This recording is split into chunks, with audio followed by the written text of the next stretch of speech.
Après le semis et le suivi de la végétation, place à l'étape déterminante de ces essais, la récolte. C'est ici que les choix techniques faits tout au long de la campagne se traduisent en résultats concrets. Allons maintenant sur le terrain pour observer comment se sont déroulées les récoltes chez nos 4 agriculteurs.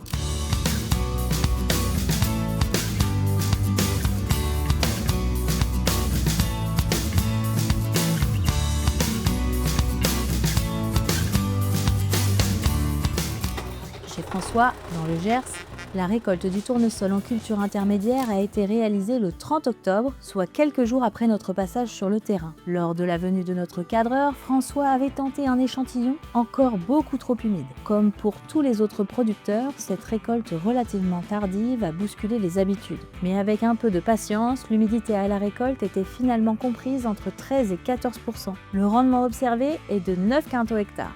Rendement un peu faible en raison d'un contexte estival très séchant qui a clairement impacté la culture. Cela dit, François reste satisfait de ce premier essai qu'il juge plutôt encourageant pour la suite. Toujours dans le Gers, un autre itinéraire, un autre profil de sol.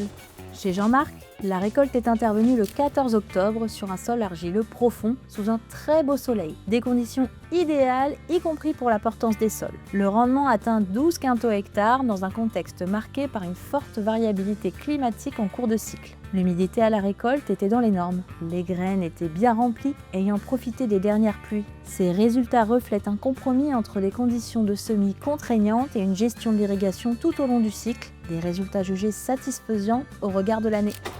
Direction maintenant la Haute-Garonne. Chez Maxime, la récolte du tournesol en culture intermédiaire s'est déroulée dans de bonnes conditions. Comme dans le Gers, les pluies et l'irrigation en fin de cycle ont permis d'obtenir des têtes et des graines mieux finies qu'un tournesol classique. Le rendement observé est très bon pour une culture intermédiaire. 25 quintaux hectares secs avec une humidité autour de 10%, un niveau quasi équivalent à ces tournesols en culture principale. La régularité de la parcelle et la gestion de l'irrigation ont permis d'optimiser la fin de cycle.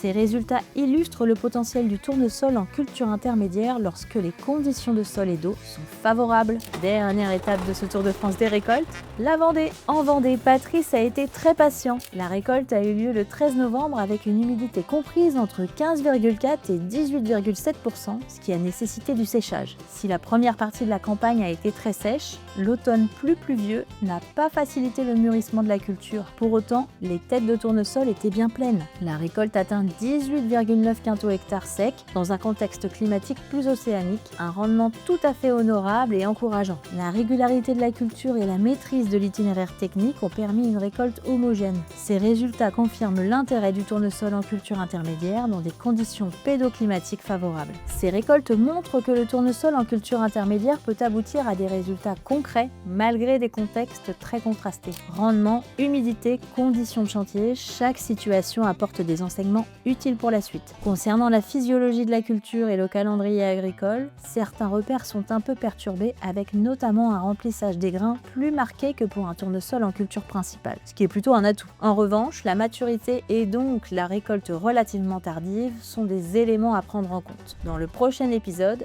nos agriculteurs prendront la parole et partageront leur bilan technique complet, leur regard sur les points forts, les limites et les perspectives pour la production de Jetson en culture intermédiaire.